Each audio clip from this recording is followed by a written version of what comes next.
Subscribe to Abdul Rauf channel to watch Abdul Rauf's latest videos. رب اشرح لي صدري ويسر لي امري واحلل عقدة من لساني يفقهوا قولي بسم اللہ الرحمن الرحیم۔ سوال کرنے والے کا سوال ختم ہوا۔ اہل مجلس سوال کرنے والے کا سوال سن کر افسوس بھی کرنے لگے اور غمناک بھی ہوئے۔ سارے اہل مجلس خاموش ہو گئے، شیخ کی طرف دیکھنے لگے تو سوال کرنے والے نے یہ بات کہی کہ انسان کے اوپر بعض دفعہ یوں ہوتا ہے کہ تکالیف پہ در پہ آتی ہیں، اس طور پر اس کے دوسرے مسائل کا اس کو سامنا کرنا پڑتا ہے۔ ایک ابتلا سے باہر نہیں نکلتا کہ کوئی نئی آزمائش اس کے اوپر آ جاتی ہے، تو آخر اس کی وجہ کیا ہے؟ تو ایک پرانے رفیق نے کہا کہ آپ صبر کیجئے۔ وہ یہ بات کہہ کر بیٹھ گیا۔ سارے لوگ شیخ کی طرف دیکھنے لگے۔ شیخ خاموش سر جھکائے کچھ دیر سوچتے رہے، پھر اس کے بعد سر اٹھایا اور متوجہ ہوئے۔ متوجہ ہو کر کہنے لگے کہ دیکھیں کہ مشکلات کبھی ختم نہیں ہوتی، مشکلات زندگی کا حصہ ہوتی ہیں، مشکلات پہ در پہ آتی رہتی ہیں۔ کبھی ایک مشکل آتی ہے وہ ختم نہیں ہوتی تو کبھی دوسری مشکل آ جاتی ہے، لیکن مشکلات کا آنا یہ زندگی کا حصہ ہے۔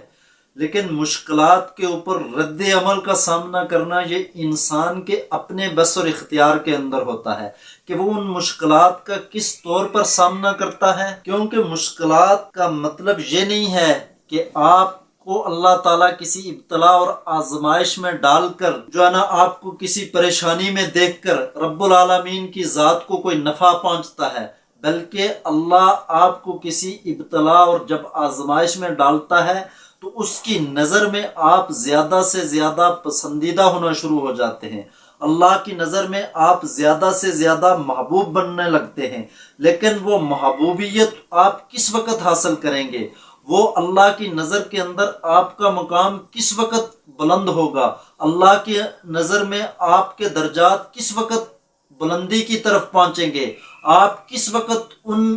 اللہ کی رحمتوں کو سمیٹنے والے بن جائیں گے، اللہ کی رحمتوں سے اپنا دامن بھرنے والے بن جائیں گے؟ یہ آپ کے اس رد عمل کے اوپر منحصر ہوتا ہے۔ یوں بھی ہوتا ہے کہ انسان کا جب کسی پریشانی یا ابتلا کے اندر ہوتا ہے تو ایک تو رب العالمین کی طرف سے وہ ابتلا اور آزمائش ہوتی ہے، اور اس کے اوپر جو اپنے لوگ ہوتے ہیں یا جو ایک لوگوں کا عمومی طرز عمل بھی ہوتا ہے کہ وہ بھی انسان کے اوپر اثر ڈالنا شروع کرتا ہے۔ انسان طرح طرح کی باتیں کرنے لگتے ہیں، انسان مختلف نسبتیں اس کی طرف کرنا شروع ہو جاتے ہیں، انسان مختلف طرح کے القابات سے اس کو منسوب کرنا شروع کر دیتے ہیں۔ تو جب یہ ساری باتیں آتی ہیں، وہ اپنی ابتلا اور آزمائش کو دیکھتا ہے، پھر لوگوں کے طرز عمل کو دیکھتا ہے، تو اس کا دکھ، اس کی ابتلا، اس کی آزمائش بہت زیادہ بڑھ جاتی ہے۔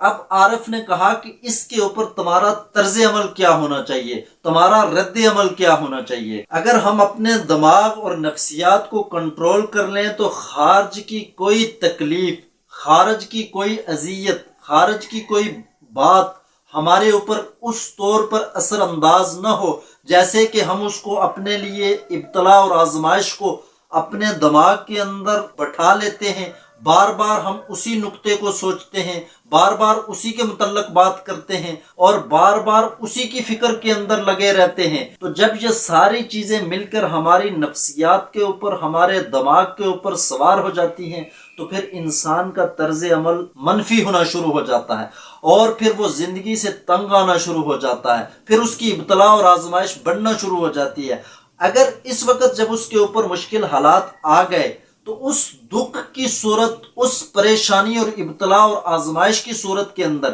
اگر وہ خارج سے اپنے ذہن کے اندر کسی چیز کو داخل نہ کرے تو اس کے لیے ایک مثال یہ ہے کہ اگر اس کو اللہ کی مرضی اور منشا کو سامنے رکھ کر برداشت کرے اور اس بات کو ذہن میں رکھے کہ اس کے اوپر میں صبر کروں گا، اللہ کا محبوب بنوں گا، اور نتیجے کے اوپر نظر ہو، جب نتیجے کے اوپر اس کی نظر ہوگی تو اس کے لیے وہ ابتلا اور آزمائش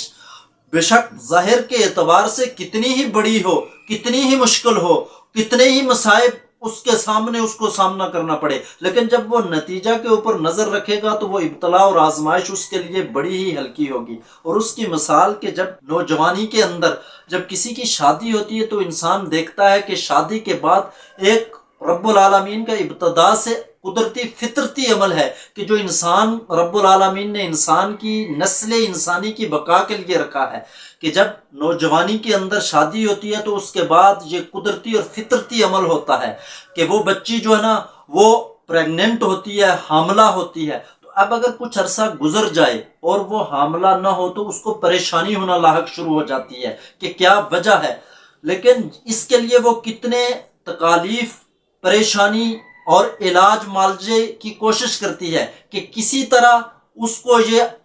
عمل شروع ہو جائے، کہ وہ کسی طرح امید سے ہو جائے، اور جب وہ امید سے ہو جاتی ہے تو اس کے بعد جتنی بھی تکالیف ہوتی ہے کہ وہ 9 ماہ کی اذیت، پریشانی، ابتلا، آزمائش کو بالکل ہنسی اور خوشی کے ساتھ قبول کر لیتی ہے، ہنسی اور خوشی کے ساتھ برداشت کرتی ہے۔ اس کے اوپر وہ کبھی بھی پریشان اس طور پر نہیں ہوتی ہے کہ اپنے آپ کو گائل کر لے، اپنے آپ کو جو ہے نا اس فکر کے اندر مبتلا کر دے کہ وہ بے بس لاچار ہو کر صرف ایک کمرہ کے اندر بند ہو جائے، کہے کہ ساری کائنات کا بوجھ، ساری کائنات کی اذیت، ساری کائنات کی پریشانیاں میرے اوپر پڑی ہیں، بلکہ وہ اس نتیجہ کے اوپر نظر رکھتی ہے۔ اس کی امید یہ ہوتی ہے کہ وہ اولاد ہوگی، اولاد سے اس کی جولی بڑھے گی اور وہ اس کے ساتھ اس کی آنکھوں کی ٹھنڈک بنے گی، اس کے لیے جو ہے نا آگے چل کر سہارا بنے گی۔ تو وہ نتیجہ کو دیکھ کر اس ساری ابتلا، اس آزمائش، اس پریشانی کو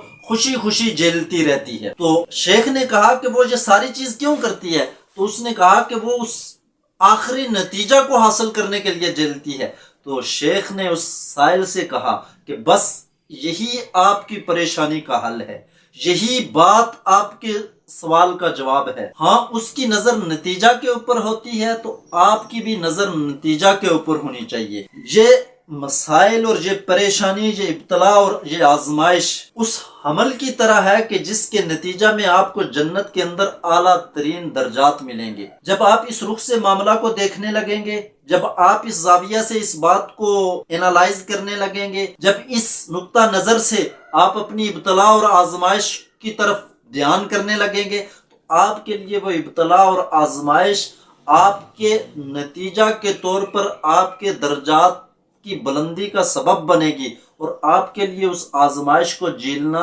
آسان ہو جائے گا۔ کیوں کہ اس کے نتیجہ کے طور پر وہ دکھ آپ کے لیے ایک ایسے نتیجے کا سبب بنے گا کہ جو نتیجہ آپ کے درجات بلندی کا سبب بنے گا۔ اس لیے انسان کو دنیا کے اندر کوئی بھی دکھ آئے، کوئی بھی ابتلا آئے، کوئی بھی آزمائش آئے، کسی بھی پریشانی کا سامنا کرنا پڑے تو سب سے پہلے وہ خارج میں اس اپنی نفسیات اور اپنے دماغ کے اندر اس کو اس طور پر مسلط نہ کر دے کہ وہ اس کو گائل کر دے، بلکہ اس کو اس نتیجہ کے طور پر دیکھنا شروع کر دے کہ میں اس دکھ اور تکلیف اور ابتلا اور آزمائش سے گزرنے کے بعد میں کس مقام و مرتبہ کے اوپر صبر کے ذریعے پہنچ جاؤں گا، اور اس ابتلا اور آزمائش کے بعد میرے اوپر اللہ کے کان سے انعامات جو ہوں گے ان کی بارش ہوگی، اور مجھے اللہ تعالیٰ کن انعامات سے نوازیں گے جب میں نتیجہ کے اوپر اس کی نظر ہوگی۔ بیائی نے ہی کہ جس طرح وہ حاملہ 9 ماہ کے حمل کو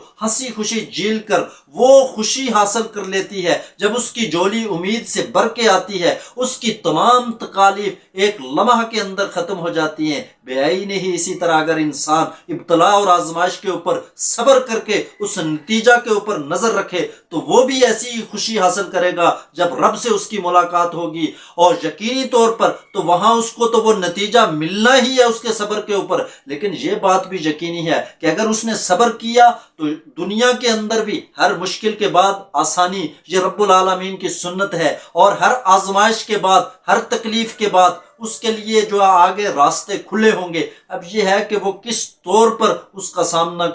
کرتا ہے۔ تو اس لیے ہمیشہ انسان کو اللہ سے امید بھی رکھنی چاہیے، نتیجہ کے اوپر نظر بھی ہونی چاہیے، اور اس سے نکلنے کے لیے اسباب کو بھی اختیار کرنا چاہیے۔ اور یہی اس شیخ نے اس سائل کو جو ہے نا جواب دیا، اور میرے اور آپ کے لیے بھی یہی سبق ہے کہ دنیا کے اندر جس قدر بھی مسائل آ جائیں تو ان مسائل سے نکلنے کا یقینی راستہ ہوتا ہے۔ انسان کو کبھی بھی اپنی ہمت کو کمزور نہیں کرنا چاہیے، انسان کو کبھی بھی پست ہمتی کا مظاہرہ نہیں کرنا چاہیے، بلکہ اس کو بلند تر حوصلہ کے ساتھ نتیجہ کے اوپر نظر رکھ رکھ کر اپنی کوشش کو جاری رکھنا چاہیے، تاکہ جب وہ نتیجہ ملے تو ایک لمحہ کے اندر اس کی ساری تکالیف خوشیوں کے اندر تبدیل ہو جاتی ہیں۔